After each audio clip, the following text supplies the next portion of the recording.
अजीज खां साहब, इस चुनाव में तो चलिए आपने चुन लिया था कि आप केजरीवाल जी के साथ जाएंगे, लेकिन यूपी के दो लड़के मिलते रहते हैं। कल ही एक तस्वीर आई थी, बड़े अच्छे से बात कर रहे थे एक दूसरे से। अब कांग्रेस अगर ये सोचती है कि रीजनल पार्टीज को खत्म करना चाहिए, तो इस दोस्ती में आप कहां पाए जाएंगे? और आज जो मिल्कीपुर के चुनाव के नतीजे आए हैं, जिसमें 61,000 वोटों से बीजेपी ने आपको हराया है, वो अयोध्या की टीस अब बीजेपी ने बराबर कर दी या कुछ बाकी है? देखिए नाविका जी, सबसे पहली बात तो ये समझें कि सत्ता का चुनाव है उत्तर प्रदेश में, और जो अवधेश जी जिस तरह उन्होंने लोकसभा की सीट जीती, अयोध्या की सीट, मुझे नहीं लग रहा है कि उसको उसको उस कलंक को बीजेपी धो पाएगी, क्योंकि जिस तरह लोगों को प्रताड़ित किया, अयोध्या में लोग नाराज रहे। मुझे लग रहा है कि मिल्कीपुर की सीट सत्ता की सीट, सत्ता के द्वारा हासिल की गई। किन परिस्थितियों में, उस पर मैं चर्चा नहीं करना चाहता हूं, लेकिन हाँ, मैं बधाई देना चाहूंगा दिल्ली में कि जिस तरह बीजेपी को जीत मिली है, तो यकीनन आपको और तमाम ऐसी पार्टियां हैं उनको सीखने का मौका मिला, क्योंकि हार जीत कहीं ना कहीं एक सिक्के के दो पहलू है। अब प्रदीप जी बहुत मुस्कुरा रहे हैं, इसलिए मुस्कुरा रहे हैं क्योंकि इन्होंने वायदे भी बहुत वायदे इससे पहले भी किया है।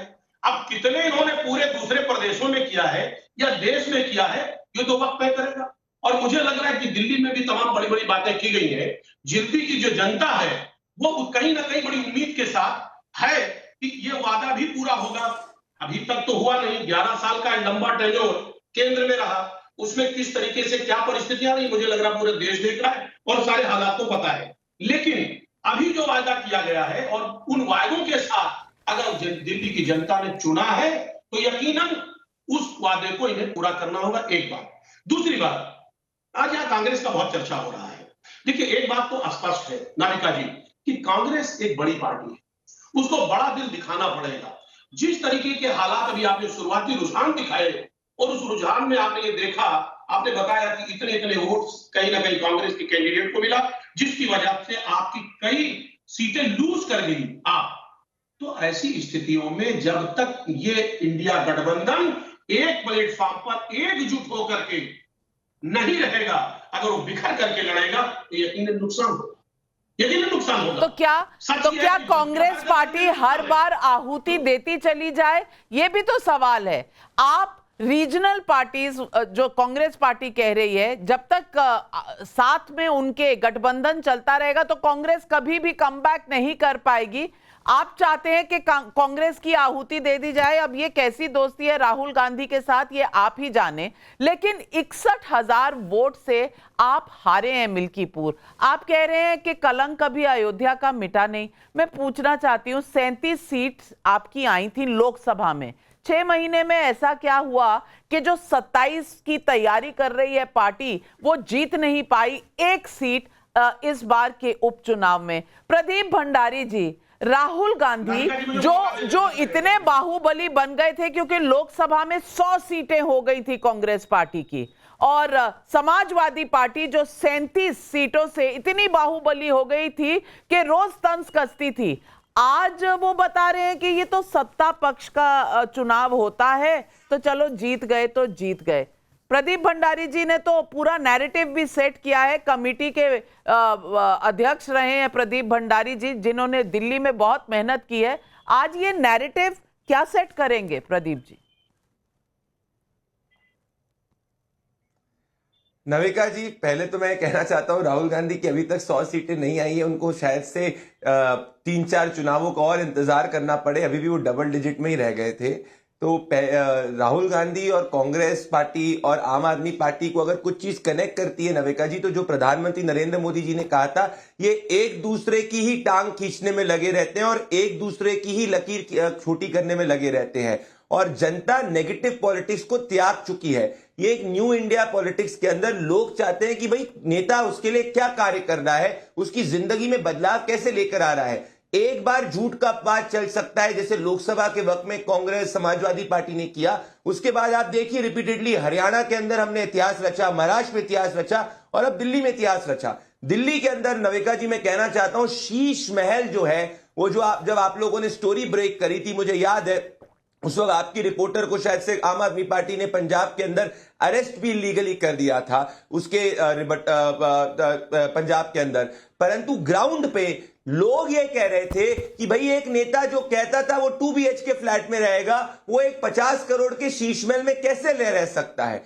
तो आज के तारीख में भले दिल्ली हो जहां पे लोगों ने करप्शन के खिलाफ वोट किया है, या 80 चुनाव जो राहुल गांधी हारे हैं अभी तक अपने राजनीतिक करियर के अंदर, वहां पे लोगों ने यही देखा है कि भाई वो एक जॉर्ज सोरोस के एजेंट के रूप में इंडियन स्टेट के खिलाफ लड़ना चाह रहे हैं। और यहां पर उनका मिनी वर्जन अरविंद केजरीवाल जी की माइंडसेट अराजकता है, उनके प्रोमिसेस में कोई क्रेडिबिलिटी नहीं है, क्योंकि जो अगर 2 BHK का वादा करके भ्रष्टाचारी शीश महल में रहे, उस पर विश्वास कैसे किया जा सकता है। और जनता ने, क्योंकि ये सभा नकवी जी ने पॉलिटिकल स्टार्टअप वर्ड का प्रयोग किया, 1-2 बार देख लिया, परंतु उसके बाद जब जनता को लगने लगा कि भाई छलावा हो रहा है, तो जनता ने अप्रत्याशित रूप से अरविंद केजरीवाल जी को 17% वोट शेयर उनका पिछली ओवरऑल अगर आप देखेंगे जब पहले उन्होंने चुनाव चालू किया था उससे नीचे लाकर छोड़ दिया। तो ओवरऑल ये बहुत बड़ी सीख है कि कोई भी राजनीति में आना चाहता है, जैसे प्रधानमंत्री नरेंद्र मोदी जी ने बोला, आप गवर्नेंस की पॉलिटिक्स करिए, अर्बन नक्सल वाली पॉलिटिक्स की हार हुई है, भले वो राहुल गांधी हो गए या अरविंद केजरीवाल जी हो गए। बड़ी बात कह रहे हैं, जनता के सवाल आ रहे हैं। ऋतुराज झा जरूर सुनिएगा, संजय मिश्रा भदोही उत्तर प्रदेश से पूछ रहे हैं।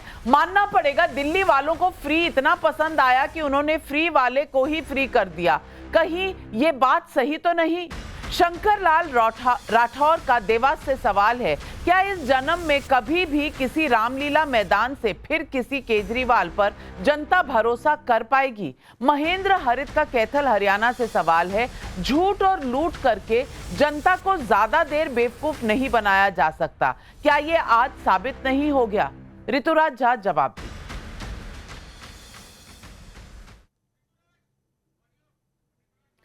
अपना माइक ऑन कर लीजिए ऋतुराज जी। चुनाव की राजनीति में और खेल में हार और जीत होती है नाविका जी।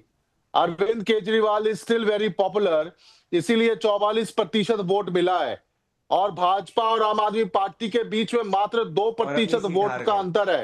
इतनी बड़ी बात नहीं करनी चाहिए। 4% का है भाजपा और आम आदमी पार्टी का। मैं आपको करेक्ट कर दे रही हूँ नविका जी। मैंने शुरुआत में ही कहा कि जो कमियां रही है उसकी एनालिसिस की जाएगी।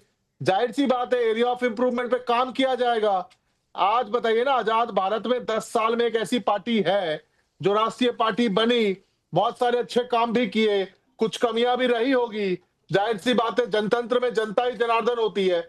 उसकी एनालिसिस करेंगे, उस पर काम करेंगे, आगे बढ़ेंगे, है कि नहीं। ये अंत नहीं है, ये हो सकता है कि नई शुरुआत हो। केजरीवाल जी ने अगर इतने पॉपुलर है तो अपनी सीट खुद कैसे हार गए। अगर अरविंद केजरीवाल जी इतने पॉपुलर है जैसे मेरे भाई ऋतुराज जी कह रहे हैं, तो अपनी खुद की सीट कैसे हार गए। भंडारी जी बताइए, लॉजिकली बताइए ना भाई। ममता बनर्जी अगर बंगाल के अंदर मान लीजिए उन्होंने हमारे खिलाफ चुनाव जीता, अपनी सीट हारे, परंतु वो मेजोरिटी में आई। ऐसा कैसे हो सकता है कि आप अपनी सीट भी हारो और साथ में आपकी सरकार भी नहीं आए, तब भी आपके नेता पॉपुलर हो। मानिए ऋतुराज जी कि आपके नेता ने जमीन पर काम नहीं किया, उन्होंने भ्रष्टाचारी शीश महल बनाया, रिपोर्टरों को जेल में डाला, उन्होंने यमुना मैया साफ नहीं करी, सड़क ठीक नहीं करी। आज हाथ जोड़कर आपको दिल्ली की जनता से माफी मांगनी चाहिए मेरे भाई। इतनी उम्मीदों के साथ आप आए थे और आपने अगर सिर्फ और सिर्फ गारंटी दी तो भ्रष्टाचार की गारंटी दी। कोई पॉपुलर नहीं है आपके नेता, एक समय में हुआ करते थे, पर उन्होंने उन्हीं सभी शब्दों को। सवाल आपने उठाए, ऋतुराज झा जवाब दीजिए। भंडारी जी, मैं फिर से आपको बहुत बहुत बधाई देता हूं। बहुत उम्मीदों के साथ 27 साल के बाद लोगों ने आपको चुना है, और मैं आपको शुभकामनाएं देता हूं। जो भी प्रॉमिसेस आपने लोगों से किया है आप करें, मैं उसमें नहीं कुछ टिप्पणी करना चाहता हूं। एक अच्छी विपक्ष की भूमिका भी निभाएंगे। और मैं फिर से कहना चाहता हूं एक बात कि जाहिर सी बात है कुछ कमियां रही होगी, जो भी एरिया ऑफ इंप्रूवमेंट होगा उसकी समीक्षा की जाएगी, उसको देखा जाएगा, उस पर काम किया जाएगा और राजनीति में आगे बढ़ा जाएगा। अरविंद केजरीवाल जी ने बहुत सारे अच्छे काम किए हैं, कुछ काम में कमियां भी रही होगी, उसकी भी समीक्षा होगी। जाहिर सी बात है सीट वाइज समीक्षा होगी, उस पर काम करेंगे, आगे बढ़ेंगे, दिल्ली की जनता के लिए विपक्ष की भूमिका भी निभाएंगे और लोगों की सेवा भी करेंगे। और भंडारी जी की पार्टी को हम शुभकामनाएं देते हैं। लोगों ने बहुत उम्मीद से चुना है आप उस उम्मीद पे खड़े उतरने की कोशिश करें। और मैं क्या कह सकता हूं? कंस्ट्रक्टिव रिस्पांस है, लेकिन सुरेंद्र नाथानी का धनबाद से सवाल है। अभी 8 महीने पहले ही कांग्रेस आपकी प्रशंसा करते नहीं थक रही थी। केजरीवाल के जेल जाने के विरोध में सब के सब एक मंच पर भी आ गए थे। आज उसी आप को भ्रष्टाचारी बता रही है कांग्रेस। कांग्रेस तब झूठ बोल रही थी या अब? पुष्पक जोशी का इंदौर से सवाल है, झाझी से सवाल है। आपका पूरा फोकस शिक्षा और स्वास्थ्य पर था और आपके दुनिया के बेस्ट शिक्षा मंत्री हार गए, आपके पूर्व स्वास्थ्य मंत्री हार गए। ऐसा क्यों हुआ? जवाब दीजिए ऋतुराज जी। आज बहुत से पब्लिक के सवाल आप ही के लिए। चाहिए जनतंत्र में सवाल का अपना स्थान होता है नविका जी, और आपका ये शो तो बहुत पॉपुलर है, देश क्या दुनिया भर में देखा जाता है। देखिए दुनिया भर में, देश भर में लोग इस बात को मानते हैं, और देश की जो सबसे बड़ी एजेंसी है आपको नीति आयोग, वो भी कहती है कि दिल्ली में शिक्षा पे काम हुआ है, दिल्ली का शिक्षा मॉडल सबसे बेस्ट मॉडल है। तो दिल्ली के स्कूल, तो मंत्री क्यों हार गए? मुख्यमंत्री क्यों हार गए?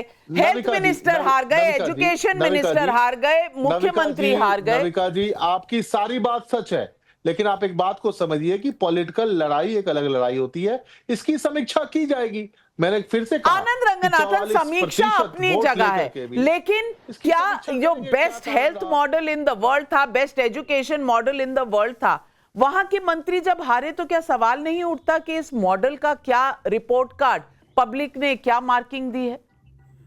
नहीं, बिल्कुल नाविका जी, लेकिन पहले मैं बधाई देना चाहता हूं। ये जो आप स्पोक्स पर्सन है, माफ कीजिएगा, मैंने पहली बार इनको सुना है। इतने रिफ्रेशिंग है ऋतुराज जी, और इतने हम्बल हैं, डाउन टू अर्थ। इन्होंने कांग्रेचुलेट किया, बार बार इन पे मेरे भाई प्रदीप ताना कसते जा रहे हैं, लेकिन ये टस से मस नहीं हो रहे। He is been very polite. तो ये एक, अगर ये ब्रेथ ऑफ फ्रेश एयर आई है आप में, लेकिन मैं इनको बेस्ट ऑफ लक देता हूं, लेकिन मुझे लगता है ऐसे पर्सोना के साथ ज्यादा देर तक टिक नहीं पाएंगे आप में। जो भी है, thank you very much for being so gracious. Navika, 2 point, मैं एक चीज पे ना दोबारा आना चाहता हूं। अगर आप ध्यान से देखें तो प्राइम मिनिस्टर की जो स्पीच थी वो एक तरह से, gracious is a wrong word, लेकिन सुपर कॉम्बैटिव थी। 3-4 फ्रंट पे उन्होंने वॉर डिक्लेयर कर दिया। मतलब आप सोच रहे थे कि हील में से अरे भाई चलिए कोई बात नहीं, अच्छा ये वो उल्टा, और मतलब जिसे कहते हैं जले पे उन्होंने नमक नहीं छिड़का, डेगी मिर्च का पैकेट छेड़ के छिड़का दिया पूरा। अब 2-3 चीजें उन्होंने कही है, मुझे लगता है उनकी जो साइट है वो अब पूरी फुल ब्लास्ट पंजाब पे है। और दूसरा, जहां जहां इलेक्शन अभी बिहार में होंगे, ये कांग्रेस का इन्होंने कहा कि रीजनल पार्टीज पे अटैक कर रही है, ये एक तो ठीक कई बात, लेकिन दूसरा, मैं पंजाब का, आप प्लीज मुद्दा उठाइए, because Narendra Modi is now targeting Punjab full blast. वरना ऐसा हो ही नहीं सकता कि यस, बिल्कुल ठीक कहा कि आपने जो मॉडल्स बनाए उस पे हारे, लेकिन आप ये बात भी देखिए कि ऐसी 14 सीटें थी, 14 सीटों में जो कि मार्जिन ऑफ विक्ट्री है बीजेपी की, आपके मुकाबले कांग्रेस को उससे ज्यादा वोट मिले। तो आप ये कह सकते हैं कि वो 14 सीटें आपको जाती, लेकिन ऐसा नहीं हो सकता। कुछ जो इन्होंने कांग्रेस को वोट किया वो बीजेपी को भी वोट करते। लेकिन ये बहुत टाइप तक ये सच है कि Congress has in fact a share in defeating आम आदमी पार्टी। इसको आप नकार लेकिन नहीं कांग्रेस एनजीओ नहीं है। आज कांग्रेस के लोग खुद कह रहे हैं कांग्रेस पॉलिटिकल पार्टी है, जीतने के लिए आई है, और शायद पहली बार दावा कर रही है कि हमें जीतना है, हमें अपना खोया हुआ मुकाम पाना है। तो इस पर सवाल क्यों उठते हैं? और ऋतुराज जी, मैं भी बहुत ही अदब से आपको बताना चाहती हूं कि नीति आयोग ने क्या कहा है दिल्ली के एजुकेशन मॉडल पर। उन्होंने कहा है कि education model in Delhi focuses on improving the quality of education access and future readiness. बस इतना, ये कहीं नहीं कहा कि बेस्ट एजुकेशन सिस्टम है। तो थोड़ा कभी कभी होगा, मेहनत करते रहते तो हो जाता, लेकिन कहा कि फोकस करती है इस पर। आगे जाकर ये आप बहुत अच्छा कर देंगे तो बहुत अच्छी बात है,